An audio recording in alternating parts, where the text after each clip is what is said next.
Hello friends, तो आज start करते हैं। कल हम यहाँ तक जो लास्ट हमारी वीडियो थी उसको हम यहाँ तक पढ़ लिए थे। संविधान की विशेषताएं पढ़ रहे थे। जो अभी शुरू करना चाहते हो वो एक्चुअली लास्ट क्लास आप देख सकते हैं, लास्ट वीडियो देख सकते हैं। उसमें ये टॉपिक हमने पढ़ लिया था, संविधान की विशेषताएं कि सबसे बड़ा लिखित संविधान है, वे इन स्रोतों से लिया गया, नम्यता और अनम्यता का मिश्रण है, एकात्मकता के साथ साथ संघीय ढांचे की ओर है, भारत का संसदीय रूप और स्वतंत्र एवं निष्पक्ष न्यायपालिका। इतने जो टॉपिक्स हैं उसको हमने देख लिया है। अब इसी को हम थोड़ा आगे कंटिन्यू करते हैं कि अब इसके अलावा और कौन से टॉपिक्स हैं, तो उसको थोड़ा सा हम देखते हैं। तो हमें एक तो फंडामेंटल राइट देखने को मिलता है, क्योंकि फंडामेंटल राइट के बारे में हमने पिछली क्लास में पढ़ लिया है कि फंडामेंटल राइट की क्या विशेषताएं। हालांकि फंडामेंटल राइट के बारे में जो पूरा स्पेसिफिकेशन है उसको हम अगले जब फंडामेंटल राइट पढ़ेंगे तब वहाँ पे देखेंगे। लेकिन पिछले उसमें मैं आपको बता दूं कि राइट टू इक्वालिटी क्या है, समानता का अधिकार क्या है, स्वतंत्रता का, धार्मिक स्वतंत्रता का अधिकार, ये सारी चीज़ों के बारे में अपन पिछली क्लास में देख चुके हैं। तो फंडामेंटल राइट क्या है? हमारे देश के संविधान की अपनी एक विशेषता है, क्योंकि लोगों के अधिकारों को इतना स्पेसिफिकली किसी दूसरे संविधान में बताया ही नहीं गया, किसी दूसरे देश के संविधान में। केवल हमारे ही देश का संविधान है जिसमें फंडामेंटल राइट को, मौलिक अधिकार को बहुत ज़्यादा एक तरीके से महत्व दिया गया है। इसके अलावा DPSP, directive principle of state policy, राज्य के नीति निर्देशक तत्व। यहाँ पे एक पॉइंट थोड़ा और मैं बताना चाहूंगा कि फंडामेंटल राइट जो है कानूनी रूप से क्या है? बाध्यकारी है। कानूनी रूप से बाध्यकारी है, और ये जो है कानूनी रूप से बाध्यकारी नहीं है। ये चीज को थोड़ा सा समझिएगा। कानूनी रूप से बाध्यकारी मतलब क्या हुआ कि मतलब अगर किसी भी व्यक्ति के फंडामेंटल राइट का हनन होता है, यानी अगर उसे राइट टू इक्वालिटी, अगर उसे समानता का अधिकार है और उसके साथ किसी प्रकार का भेदभाव किया जाता है स्टेट के द्वारा अगर किसी प्रकार का भेदभाव किया जाता है तो वो व्यक्ति स्टेट के अगेंस्ट सुप्रीम कोर्ट में जा सकता है, क्योंकि उसके पास क्या है? आर्टिकल 32 है, संवैधानिक उपचारों का अधिकार है। जो कॉन्स्टिट्यूशनल जो उपचार उसको मिल रहे हैं उसका उसके पास अधिकार है। तो फंडामेंटल राइट क्या है? क्योंकि फंडामेंटल राइट स्वयं ही क्या बताता है कि उपचार कहाँ से आपको मिलेगा? सुप्रीम कोर्ट में जा सकते हो, हाई कोर्ट में जा सकते हो, दोनों कोर्ट में जा सकते हो, और वो ये गुहार लगा सकते हैं कि भैया स्टेट के द्वारा हमारे जो अधिकार हैं हमारे अधिकारों का हनन किया गया। तो ये आप समझिए कि कानूनी रूप से बाध्यकारिता मतलब कि अगर किसी व्यक्ति के अधिकारों का हनन होता है, किसी व्यक्ति के अधिकारों का हनन होता है, तो उस व्यक्ति के द्वारा सुप्रीम कोर्ट में जाया जा सकता है, और सुप्रीम कोर्ट में जाकर के क्या किया जा सकता है? वो एक तरीके से बोल सकता है कि भाई हमारे अधिकारों का हनन हुआ है। इसके अलावा डीपीएसपी क्या बोल रहा है कि नहीं है। मतलब अगर डीपीएसपी में आर्टिकल जो 36 से 51 तक जो आर्टिकल्स जो हम पिछली क्लास में किए थे, तो अगर उनके अधिकारों का हनन होता है तो भाई साहब आप सुप्रीम कोर्ट नहीं जा सकते कि भाई डीपीएसपी में हमें अधिकार दिया गया है। कि अगर आप देखते हो कि एक चर्चित मुद्दा हमेशा रहता है यूनिफॉर्म सिविल कोड, समान सिविल संहिता। हालांकि इसके बारे में हम अच्छे से डिस्कस करेंगे। यूनिफॉर्म सिविल कोड ये हमेशा एक चर्चा का विषय रहता है कि भैया समान सिविल संहिता है, अगर ये नहीं लागू की जा रही है तो ऐसा नहीं आप स्टेट के अगेंस्ट आप नहीं जा सकते। कोई भी व्यक्ति स्टेट के अगेंस्ट नहीं जा सकता कि भैया डीपीएसपी में तो यूनिफॉर्म सिविल कोड को लागू करने की बात की गई है और ये स्टेट नहीं कर रहा है, तो भाई स्टेट के अगेंस्ट ये कार्यवाही हुआ नहीं, डीपीएसपी नहीं है। तो अब उसके पीछे भी रीजन क्या है? तो उसके पीछे रीजन सबसे प्रमुख ये रहता है, क्योंकि जब हमारा देश आज़ाद हुआ था तो हमारे पास क्या थे? रिसोर्सेज जो थे, हमारे पास जो संसाधन थे वो क्या थे? लिमिटेड थे, बहुत ज़्यादा संसाधन थे नहीं, और उन संसाधनों में हम अपने जो नागरिकों को केवल उन्हीं अधिकारों को दे सकते थे जो बहुत ज़्यादा महत्वपूर्ण है। तो एक तरीके से बोला गया कि अधिकारों की दो श्रृंखला बना दी जाए, राइट्स की दो चैन बना दी जाए, दो अलग अलग जगह आप डिवाइड कर लो। ऐसे अधिकार जो बहुत ज़्यादा जरूरी है और बहुत ज़्यादा महत्वपूर्ण है, उनके बिना नागरिक रह ही नहीं पाएंगे, तो उनको आप क्या कर दो? फंडामेंटल राइट में रख दो। और ऐसे अधिकार जो अभी के टाइम पे उतना ज़्यादा महत्वपूर्ण नहीं है लेकिन इन फ्यूचर वो महत्वपूर्ण भी होंगे, तो उन इन फ्यूचर जो महत्वपूर्ण है उनको आप कहाँ रख दो? डीपीएसपी में रख दो, ताकि जनता स्वयं सरकार के ऊपर दबाव डाले। और कैसे दबाव डालेगी? इलेक्शन के टाइम पे। लेकिन हमारे यहाँ इलेक्शन के टाइम पे किस प्रकार का दबाव पड़ता है वो अपने में एक विवादास्पद बात है। तो इस तरीके से क्या किया जाएगा? जब सरकार के पास वो रिसोर्सेस आ जाएंगे, जब सरकार के पास वो संसाधन आ जाएंगे, तो सरकार क्या करेगी? सरकार फिर वो करेगी कि भाई फिर उनको इम्प्लीमेंट करेगी, लागू करेगी। तो इस तरीके से जो फंडामेंटल राइट और डीपीएसपी क्या है, हमारे देश के संविधान की विशेषताएं हैं। किसी दूसरे देश में डीपीएसपी के बारे में इतना ज़्यादा वर्णन नहीं किया गया। डीपीएसपी को आयरलैंड से लिया गया और बाकी दूसरे देशों में तो डीपीएसपी का कॉलम ही नहीं है, लेकिन हमारे यहाँ है कॉलम। इसके अलावा फंडामेंटल ड्यूटी, फंडामेंटल ड्यूटी मौलिक कर्तव्य, ये फंडामेंटल ड्यूटी भी अपने में एक महत्वपूर्ण है। फंडामेंटल ड्यूटी, अब फंडामेंटल ड्यूटी क्यों अपने में महत्वपूर्ण है? क्योंकि जब मूल संविधान आया था, जब ओरिजिनल कॉन्स्टिट्यूशन में फंडामेंटल ड्यूटी को ऐड नहीं किया गया था, लेकिन फिर उसके बाद बोला गया 42वां संविधान संशोधन, ये याद रखिएगा 42वें संविधान संशोधन को मिनी कॉन्स्टिट्यूशन भी कहा जाता है। फंडामेंटल ड्यूटी को कब? 42nd कॉन्स्टिट्यूशनल अमेंडमेंट, सीए मतलब कॉन्स्टिट्यूशनल अमेंडमेंट। इसको अगर आप लिखना भी चाहिए तो आप लिख सकते हैं कॉन्स्टिट्यूशनल अमेंडमेंट, संविधान संशोधन।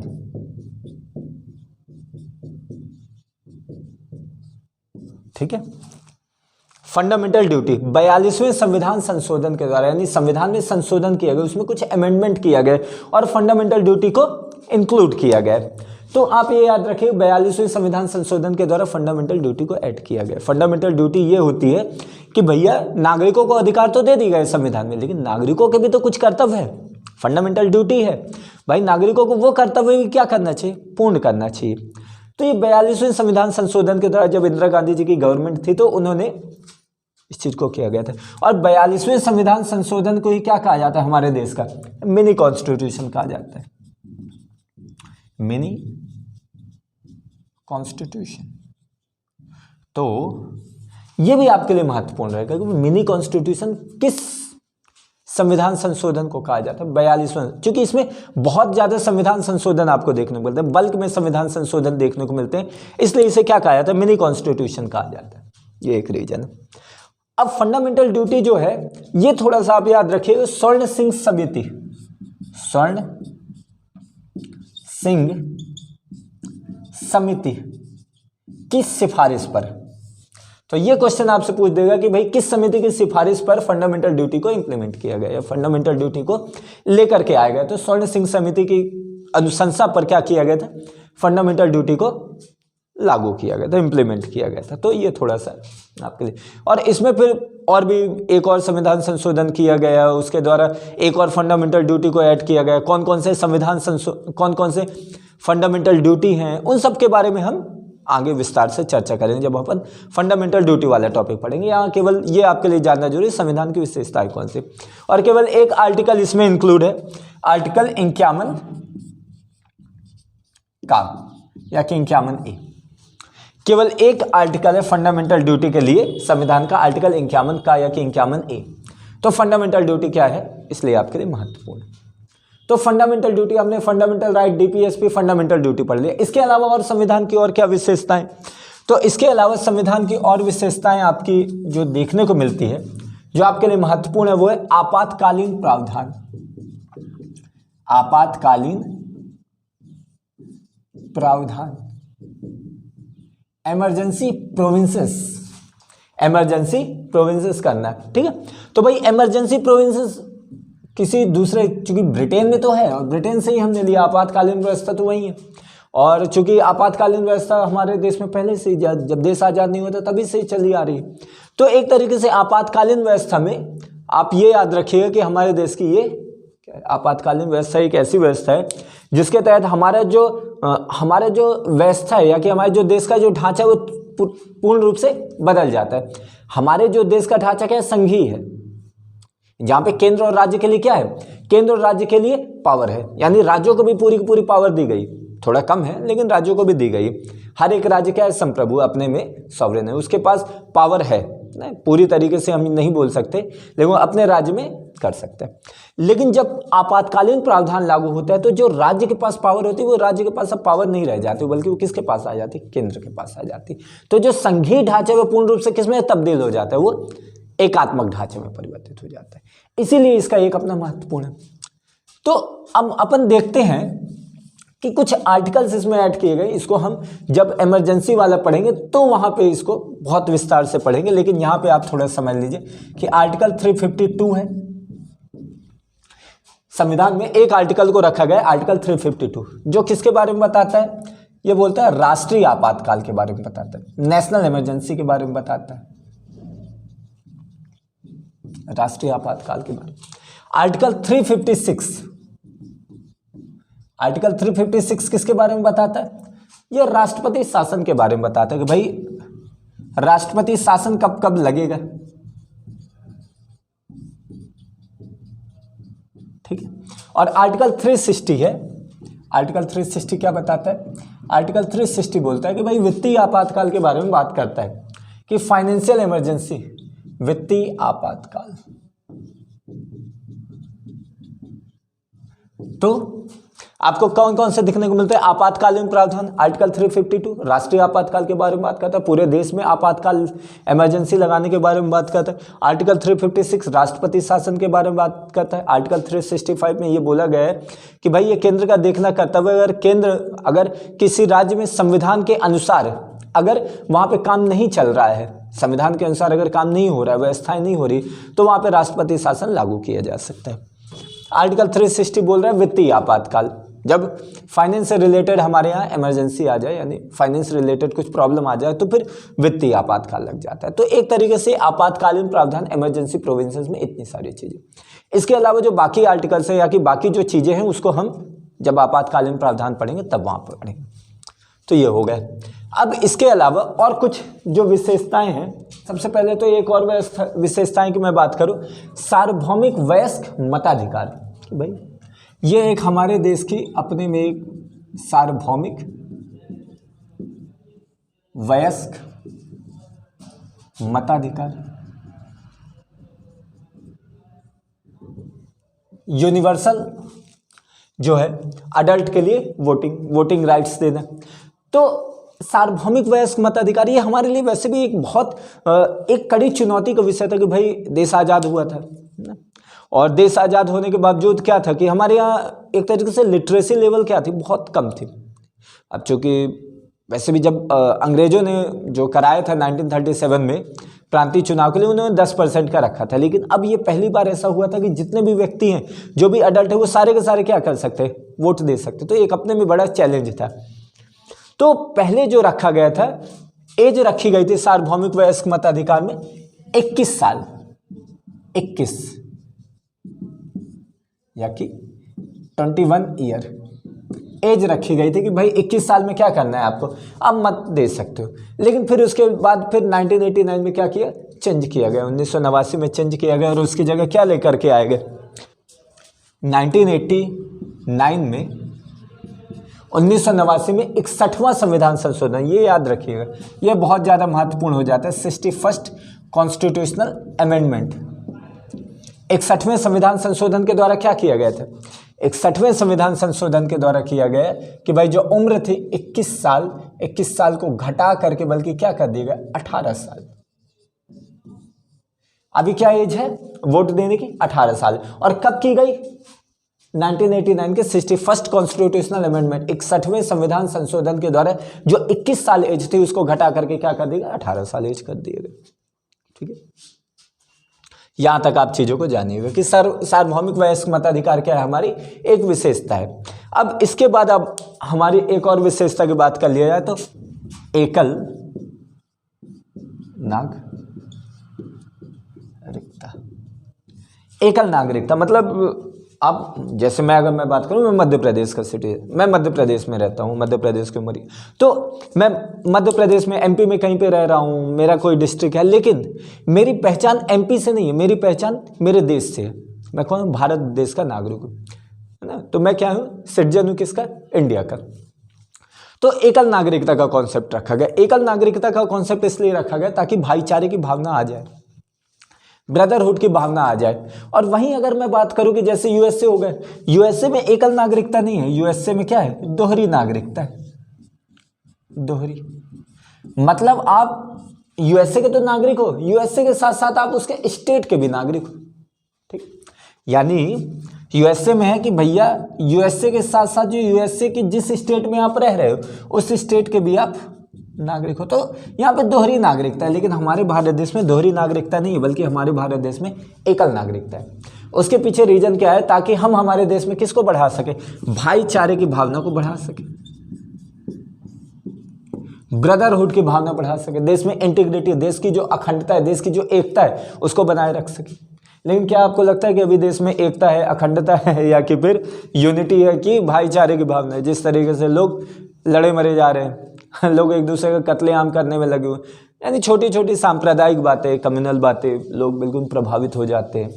तो जिस उद्देश्य से किया गया था वो उद्देश्य तो मुझे उतना ऐसा सच उतना होता नहीं दिख रहा है। कहीं ना कहीं पर शायद मैं एक्सट्रीम बातें कर रहा हूँ, लेकिन मैं जितना देखता हूँ, अपने आसपास देखता हूँ और जितना न्यूज़ में पढ़ता हूँ, जितनी चीज़ों को देखता हूँ कि भाई हिंदू सपने में अलग ही लेवल में जा रहे हैं, मुस्लिम सपने में अलग लेवल में जा रहे हैं, अलग कम्युनिटी वो अपना अलग लेवल में जा रही है, दलित कुछ अलग बोल रहा है। तो एक तरीके से जिस एकता की बात की जा रही है, जिस अखंडता की बात की गई, वो अखंडता तो हमें कहीं ना कहीं तो थोड़ा सा हमें चूक देखने को मिल रही, और उसी का नतीजा है सांप्रदायिक दंगे होना, कम्युनल राइट्स होना, और फिर मॉब लिंचिंग होना, जो भीड़ के द्वारा मार देना। तो ये सब उसी के कुछ क्या है, कुछ आपको देखने को मिल रहा है, कुछ प्रॉब्लम्स हैं। तो वो प्रॉब्लम्स को टैकल करना अपने में बहुत ज़्यादा आवश्यक है।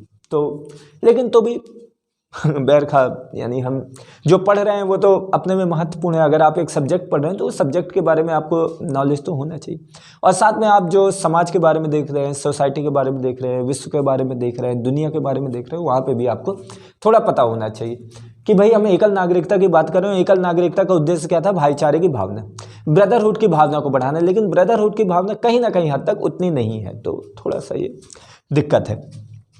अब इसके अलावा कि हमारे देश में कुछ स्वतंत्र संस्थाएं हैं, और ये हमारी विशेषता है। बोले सब हमारी विशेषता है, कुछ भी नहीं छूट रहा है, सारे जितने भी सब हमारी विशेषताएं।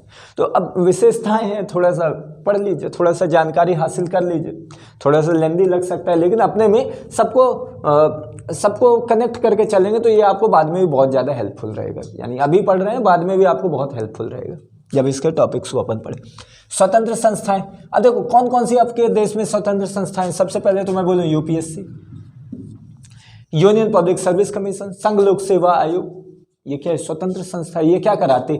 आपके जो आपके सेंट्रल लेवल के एग्जाम कंडक्ट कराती है। जो आप देखते हैं अखिल भारतीय सेवाएं, आईएएस, आईपीएस, आईएफएस का जो एग्जाम होता है वो कौन कंडक्ट करता है? यूपीएससी कराती है। ठीक, तो यूपीएससी के ऊपर ऐसा कहा जाता है कि क्या है, ये एक स्वतंत्र संस्था है। स्वतंत्र मतलब गवर्नमेंट का इसके ऊपर बहुत ज़्यादा हस्तक्षेप नहीं। हालांकि गवर्नमेंट का हस्तक्षेप रहता है, चूंकि कुछ ना कुछ कमेटी बना दी जाएगी और गवर्नमेंट के ही लोग उसमें शामिल रहेंगे, और एक तरीके से सिलेबस का निर्धारण करना, एज लिमिट का निर्धारण करना, तो ये सारी चीज़। सीसेट जो अपने में एक विवाद का विषय रहता है, जो यूपीएससी वाले हैं वो जानते होंगे, जो हिंदी मीडियम वाले हैं, specially Hindi medium, English medium वालों को सीसेट से उतनी दिक्कत नहीं है, लेकिन हिंदी मीडियम वालों के लिए सीसेट अपने में एक थोड़ा सा खतरनाक है, बिकॉज ऑफ थोड़ा ग्रामेटिकल मिस्टेक्स और हिंदी के ऊपर उतना ज़्यादा वेटेज ना देना, तो एक उसके पीछे रीजन हो सकता है, लेकिन वो एक अलग मुद्दा है। आप ये जानें कि यूपीएससी क्या है, एक स्वतंत्र संस्था है। इसके अलावा स्टेट पीएससी, राज्य लोक सेवा आयोग, ऐसे ही जैसे मध्य प्रदेश है वैसे यूपी में है, वैसे ही आपको अलग अलग स्टेट में देखने को मिलेगा, महाराष्ट्र में देखने को मिलेगा, सभी स्टेट का आपको एसपीएससी। इसके अलावा आप ये भी देखते हो joint state public service commission, संयुक्त राज्य लोक सेवा आयोग, है ना, तो ये भी रहते हैं, तो वो दो राज्यों की एक साथ परीक्षा ये कंडक्ट करवाती है। इसके अलावा आपको ये देखने को मिलता है कैग। कैग भी क्या है, एक स्वतंत्र बॉडी जो अपने हिसाब से काम करता है, सरकार के लेखाओं का परीक्षण करता है, ऑडिटिंग करता है, तो एक तरीके से ये भी है कैग। इसके अलावा अगर और आप देखते हो तो आपके इलेक्शन कमीशन, निर्वाचन आयोग के बारे में भी कहा जाता है कि क्या है, स्वतंत्र है, तभी तो इलेक्शन करा पा रही। तो इतनी जो बॉडीज हैं, इसके अलावा भी बहुत सारी बॉडीज होती हैं, लेकिन आप ये 4-5 नाम आप थोड़ा सा याद रखिए कि स्वतंत्र संस्थाएं हैं। ठीक, तो स्वतंत्र संस्थाओं के बारे में हमने पढ़ लिया। तो ऑलमोस्ट हमारा जो संविधान की विशेषताएं हैं वो हो ही गई, लेकिन कुछ और है, जैसे त्रिस्तरीय सरकार, जो लोकल गवर्नमेंट है उनके बारे में भी देख लीजिए, हालांकि इसको हम पढ़ेंगे। त्रिस्तरीय सरकार आपकी लोकल गवर्नमेंट, ये आप बोल सकते हैं। तो हमारा जब देश का संविधान बन रहा था तो उस टाइम पे देश के संविधान में त्रिस्तरीय सरकार नहीं थी, ठीक। तो ये आप याद रखें, त्रिस्तरीय सरकार जो थी आपकी लोकल गवर्नमेंट पहले नहीं थी, क्योंकि डॉक्टर अंबेडकर का ये मानना था, क्योंकि उन्होंने कानून बनाया था, उनका ये मानना था कि जितनी भी देश में जो भी सांप्रदायिक बातें या कि देश की जो सोच है, एक तरीके से जो निचली सोच है या कि नैरो माइंड है, उसके पीछे रीजन गाँव कहीं हद तक है, क्योंकि गाँव में क्या है, शिक्षा का अभाव है, और जहाँ पे शिक्षा का अभाव होगा, जहाँ पे लैक करेगी एजुकेशन, वहाँ पे कुछ ना कुछ हद तक आपको ऐसी चीज़ें देखने को मिलेगी जो थोड़ा सा आपको डिस्टर्ब करेंगी। लेकिन अब तो शहर के लोग भी वैसे ही हो रहे हैं ना, पता नहीं, लेकिन है ऐसा उस टाइम पे अम्बेडकर साहब का मानना था। डॉक्टर अम्बेडकर बड़े ज्ञानी व्यक्ति हैं, BR अम्बेडकर साहब हैं, बहुत अपने में पहुँचे हुए व्यक्ति हैं, बहुत ज़्यादा पढ़े लिखे हैं, तो उन्होंने जो कहा है वो अपने में एक महत्वपूर्ण बात है। तो इस आधार पर त्रिस्तरीय सरकार या कि लोकल गवर्नमेंट को नहीं रखा गया। लेकिन फिर जब देश में इस चीज़ को माना गया, और साथ में ये भी एक रीजन था, चूँकि हम केंद्रीकरण हम बहुत ज़्यादा चाहते थे, हम बहुत ज़्यादा सेंट्रलाइजेशन चाहते थे। उस केंद्रीकरण के पीछे रीजन क्या था, जैसे मैं पहले भी बात किया हूँ, केंद्रीकरण के पीछे रीजन क्या था कि भाई देश आज़ाद हुआ था, देश आज़ाद हुआ, उसका बंटवारा हो गया, उसका एक तरीके से बाउंड्री अलग हो गई है, डिवाइड कर दिया गया।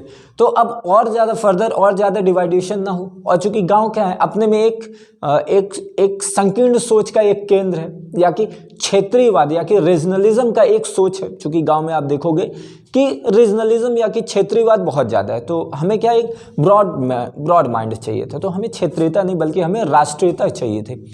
और राष्ट्रीयता के लिए आवश्यक क्या है कि भाई हम लोकल जो गवर्नमेंट है या कि जो लोकल जो एरिया जो पंचायत है या कि जो म्यूनसिपैलिटीज है, नगर पालिका है, उनको हम राइट ना दें। तो उस टाइम की बात थी। लेकिन जब देश आज़ाद हुआ उसके बाद बहुत समय के बाद फिर इस चीज़ को माना गया कि नहीं, इसके बारे में होना चाहिए। तो आप देखते हो त्रिस्तरीय सरकार, आपको ये देखने को मिलती है त्रिस्तरीय सरकार में क्या देखने को मिलता है कि आपके पंचायत का निर्माण किया गया और नगर पालिका का निर्माण किया गया। इसके बारे में थोड़ा सा डिटेल में हम पढ़ेंगे, क्योंकि अपने में पंचायती राज सिस्टम अपने में बहुत ज़्यादा महत्वपूर्ण है। लेकिन थोड़ा सा यहाँ पे जान लीजिए कि पंचायत को किस अमेंडमेंट में रखा गया, 73rd कॉन्स्टिट्यूशनल अमेंडमेंट के द्वारा रखा गया। और नगर पालिका को किसके रखा गया, 74th कॉन्स्टिट्यूशनल अमेंडमेंट में रखा गया, ठीक है। और किस अनुसूची में है, 9वां भाग, और ये 9A ये भाग, यानी क्या है, 9वां भाग है और ये 9A भाग है। अनुसूची कौन सी थी, 11वीं अनुसूची, 11th शेड्यूल, और कौन सी थी, 12वीं अनुसूची, ठीक। चलिए यहाँ पे थोड़ा सा आप सुधार कर लीजिएगा कहीं पे अगर कुछ दिक्कत है। देखिए पंचायती राज सिस्टम को किस में रखा गया, 73rd कॉन्स्टिट्यूशनल अमेंडमेंट में रखा गया। 9वें भाग है, पार्ट कौन सा है, 9वां भाग है। और कौन सी अनुसूची, कौन सा शेड्यूल है, 11th शेड्यूल है, ठीक। नगर पालिका 74th कॉन्स्टिट्यूशनल अमेंडमेंट है, 9A भाग है और 12वीं अनुसूची है, ठीक। तो इतनी चीजें थोड़ा सा आप क्लियर करिएगा। तो ये हो गया आपका त्रिस्तरीय सरकार। इसके अलावा एक और विशेषता जो आपकी देखने को मिलती है, सहकारी समिति। सहकारी समिति क्या है, सहकारी समिति को रखा गया 97th कॉन्स्टिट्यूशनल अमेंडमेंट में। कौन से, 97th कॉन्स्टिट्यूशनल अमेंडमेंट, 97वें संविधान संशोधन के द्वारा क्या रखा गया है। और ये कब लाया गया था, 97वें संविधान संशोधन ये लेकर के आया था 2011 में, 2011 में, ठीक है, नया है। सहकारी समिति 97वें संविधान संशोधन 2011 में लाए। ये 3 प्रकार के राइट्स के बारे में बात करते हैं, 3 प्रकार के हमारे संविधान में संशोधन करता है। तो ये तो सबसे पहले ये बोलता है आर्टिकल 19 में कुछ परिवर्तन करता है। जो स्वतंत्रता का अधिकार है आर्टिकल 19, इसको देखेंगे कि सभा या सम्मेलन का अधिकार हो गया, सहकारी समिति गठन करने का अधिकार हो गया, ये अपन जब राइट टू फ्रीडम अपन पढ़ेंगे तब देखेंगे। तो आर्टिकल 19 में कुछ परिवर्तन करता है। इसके अलावा सहकारी समिति आर्टिकल 43 में परिवर्तन करता है। आर्टिकल 43 आपका डीपीएसपी, तो ये आ जाएगा आपका फंडामेंटल राइट से संबंधित, मौलिक अधिकार से संबंधित। 43 आ जाएगा आपका डीपीएसपी से संबंधित। और इसके अलावा पंचायती राज के आर्टिकल 243 ZT से आर्टिकल 243 ZH,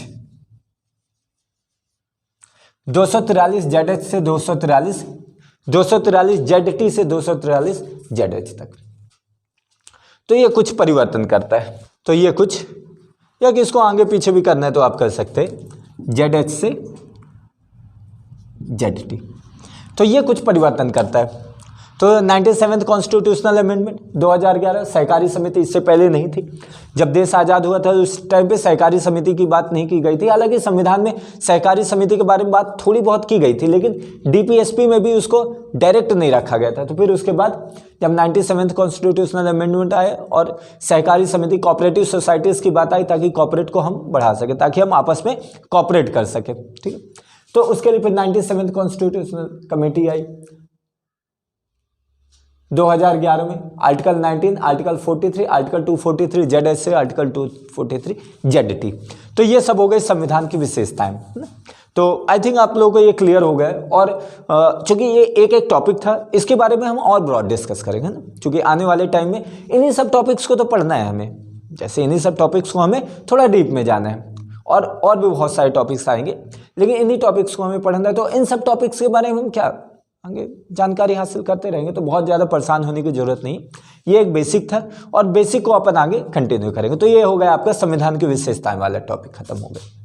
तो चूंकि हम नया टॉपिक शुरू करेंगे तो थोड़ा लंबा हो जाएगा, और एक टॉपिक एक ही टाइम पे हो, क्योंकि अभी इसके बाद हमारा जो रहेगा प्रेम्बल ऑफ द कॉन्स्टिट्यूशन, संविधान की प्रस्तावना, क्योंकि अपने में बहुत ज़्यादा महत्वपूर्ण है संविधान की प्रस्तावना।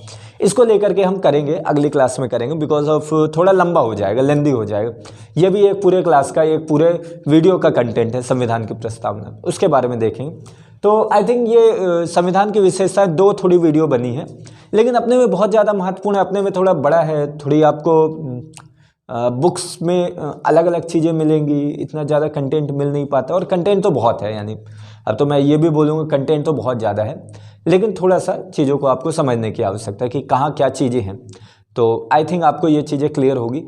इसके बाद जो रहेगा, इसके बाद हम जो अगली क्लास करेंगे वो संविधान की प्रस्तावना के ऊपर करेंगे, ताकि संविधान की प्रस्तावना हमारा हो जाए। फिर इसी तरीके से हम पॉलिटी को बढ़ाते रहेंगे, और साथ में कुछ और कंटेंट, कुछ और सब्जेक्ट स्टार्ट करेंगे, या कि करंट अफेयर स्टार्ट करेंगे। वो धीरे धीरे चीज़ें वहाँ पे भी आती रहेगी। तो चलिए, thank you very much for this session. फिर कल मिलते हैं।